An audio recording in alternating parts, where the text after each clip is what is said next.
پچھلے دنوں ہم گجرانوالہ میں تھے تو وہاں پر ہم نے ایک چھوٹا سا کتابچہ آپس میں پڑھا، پردیسی یا مسافر، جو حدیث آپ نے پڑھی تھی کن فی الدنیا کا انک غریب نو عابر سبیل، اس پر بیسڈ. تو کلاس کے بعد پھر کچھ لوگوں نے آ کے اپنے تاثرات کا اظہار کیا. تو اس میں ایک نرس تھی جنہوں نے ایک ٹرک ڈرائیور کی وفات کا ذکر کیا.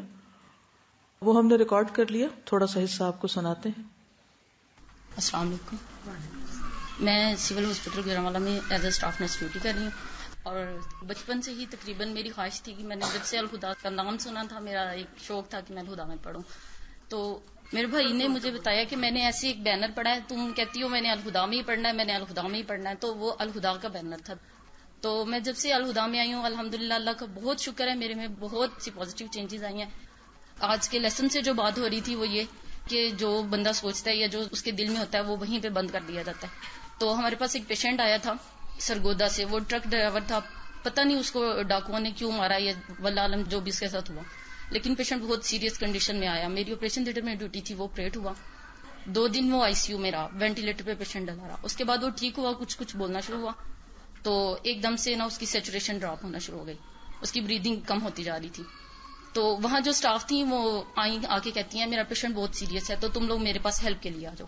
ہم لوگوں نے کہا چلیں ٹھیک ہے. ہم لوگ گئے، پھر واپس آگے پیشنٹ کچھ اسٹیبل تھا، ہم لوگوں کی اپنی ڈیوٹی تھی. تو بعد میں انہوں نے next day as a human being ایک ہمدردی تھی دل میں، کیونکہ اس کے گھر والے بھی نہیں پہنچے تھے اس پیشنٹ کے، کوئی اس کو جانتا نہیں تھا وہ کون ہے. تو میں نے کہا آپ کا پیشنٹ کیسا ہے؟ تو انہوں نے مجھے جو بات بتائی وہ آج تک مجھے بھولی نہیں ہے. وہ کہتی ہیں کہ رات ہی جب میں دوبارہ گئی تم لوگ بزی تھے، تو وہ جو پیشنٹ تھا وہ دوبارہ سیریس ہو گیا. کہتے ہیں مجھے اس پیشنٹ نے کہا ہے بجی کلمہ پڑھیں. تو کہتے ہیں میں نے کہا کہ بھائی تم خود کلمہ پڑھو. تو وہ پیشنٹ کہتا ہے میرے سے نہیں پڑھا جا رہا، کوئی کلمہ پڑھے نا. تو تب تک نا اس کے کچھ جاننے والے آ چکے تھے، لیکن اس کے گھر والے نہیں پہنچے تھے. تو وہ جو اس کے پاس 2 لوگ بیٹھے تھے، لڑکے تھے وہ، تو وہ انہیں کہتا ہے یار تم لوگ ہی کلمہ پڑھو نا. تو کہتے ہیں کہ وہ آگے سے کہتے ہیں کہ لوگ تو کلمہ تب پڑھتے ہیں جب کسی کی موت آ رہی ہوتی ہے، تو ہم کیوں تمہارے پاس کلمہ پڑھیں. یہ ایک میں سوچ کی بات کر رہی ہوں. اور اس انسان کی خواہش آج تک مجھے حیرت ہوتی ہے کہ وہ پتہ نہیں کیسا اللہ کا بندہ تھا.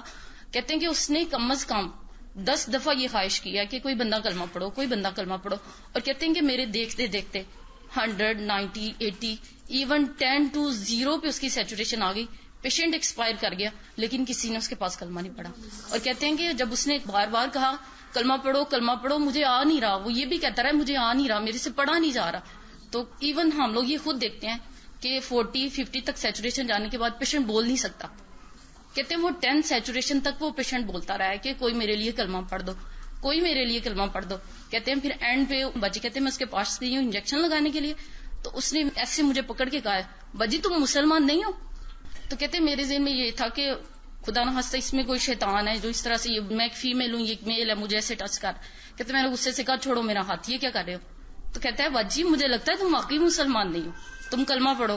تو یہ چیز ابھی تک مجھے نہ اس پیشنٹ کی شکل بھولتی ہے، نہ وہ باجی کی بتائی بات بھولتی ہے. باجی کہتے ہیں اس کے بعد سارا دن میں گھر جا کے روتی رہی جب وہ پیشنٹ ایکسپائر ہو گیا کہ دیکھو ہم لوگ کیسے مسلمان ہیں کہ ایک بندہ مرنے میں کلمے کی خواہش کرتا رہے. لیکن ایک تو اس میں یہ چیز آ جاتی ہے کہ ہم لوگوں کے کلمہ تب پڑھا جاتا ہے جب موت آ رہی ہوتی ہے، یہ سورہ یاسین تب پڑھتے ہیں جب موت آ رہی ہوتی ہے. تو کہتے ہیں سارا دن روتی رہی کہ وہ بندہ کلمے کی خواہش کرتا کرتا مر گیا، اور ہم سب مسلمان وہاں بیٹھے تھے اور کسی نے اس کے لیے کلمہ نہیں پڑھا. یہ جہالت کی حالت ہے. یہ ان لوگوں کا حال ہے جن کے سامنے دن رات مریض بہت ہوتے ہیں آئی سی یو میں، بہت کم لوگ وہاں سے نکلتے ہیں. میں بہت دیر تک سوچتی رہی کہ وہ خود کیوں نہ پڑھ سکا کلمہ. وہ دوسروں کو کہتا رہا، وہ خود نہیں پڑھ سکا. مرنے والے پہ کیا گزرتی ہے تو مرنے والا ہی جانتا ہے، ہم اس کیفیت کا اندازہ ہی نہیں کر سکتے.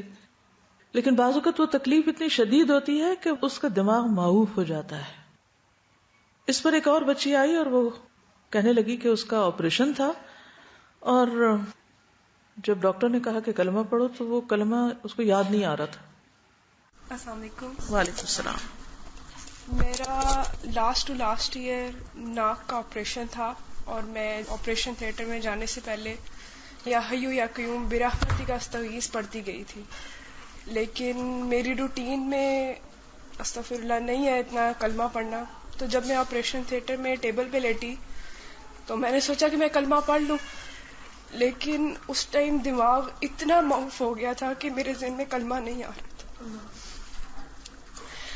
اتنے یعنی کہ میری وینز غائب ہو گئی، میں سفید ہو گئی کہ جس طرح بندے کے حواس نہیں قائم رہتے، کہ مجھے اس بندے کے خیال آ رہا تھا کہ موت کی شاید ڈر کی وجہ سے، اس سختی کی وجہ سے اس کے ذہن سے کلمہ تک نکل گیا جو ہم پہلی چیز سیکھتے ہیں. صرف میرے زبان پہ یا حی یا قیوم برحمتک استغیث تھا، وہی میرے ذہن میں پہلے آیا. میں نے وہ پہلے پڑھا اور پھر مجھے کلمہ یاد آیا، آیت الکرسی یاد آئی. کہ میں یہ سوچ رہی تھی کہ جو چیز ہم روٹین میں پڑھتے رہتے ہیں وہ ہمیں بہت سخت وقت میں بھی یاد آ جاتی ہے، لیکن جو چیز ہماری روٹین میں نہیں ہوتی وہ ہمیں نہیں یاد آتی. ایک اور پیشنٹ تھی جن کا ہارٹ کا آپریشن ہوا تھا، وہ اپنے بارے میں بتاتی. السلام علیکم ورحمۃ اللہ. 3 سال ہو گئے ہیں میرے میاں کی ڈیتھ ہو گئی ہے، اور میں ذکر یہ کرنا چاہتی ہوں کہ واقعی قرآن پاک میں بہت طاقت ہے. 4 ماہ ہو گیا میرا ہارٹ کا آپریشن ہوا تھا. ہارٹ کے آپریشن کے دوران ڈاکٹروں نے کہا ہے کہ اندر آئیں. میں اندر گئی ہوں، میں نے کلمہ پڑھا ہے، قرآن پاک پڑھا ہے، میرے ساتھ تھا چھوٹا قرآن پاک. اس کے بعد ڈاکٹر نے کہا بے ہوش کرنے لگے، کلمہ پڑھی. کلمہ ایسے جیسے ذہن سے ہی نکل جاتا ہے. بچے تھے 4 چھوٹے چھوٹے. اللہ سے یہی دعا کی، اللہ میرے 4 بچے ہیں، مجھے زندگی دینا، صحت دینا. ساتھ ساتھ پڑھتی رہی ہوں. آپریشن سٹارٹ کیا انہوں نے، 8 گھنٹے بعد مجھے باہر لے کے آئے. دیکھیں یہی بتا رہی ہوں کہ اللہ کی کلام میں کتنی برکت ہے. قرآن پاک ساتھ ہی رہا ہے. 10-15 منٹ بعد مجھے ہوش آ گئی ہے. اس کے بعد بیڈ پہ مجھے لٹایا ہے اور میں نے کہا مجھے نماز پڑھائیں. ڈاکٹر نے کہا نہیں ابھی نہیں پڑھنی. میں نے کہا نہیں، میں نے اٹھ کے پڑھنی ہے. یورین بیگ میں نے اتروا دی ہے، نماز پڑھی ہے، اللہ کا ذکر کیا ہے اور اٹھ کے بیٹھ گئی ہوں.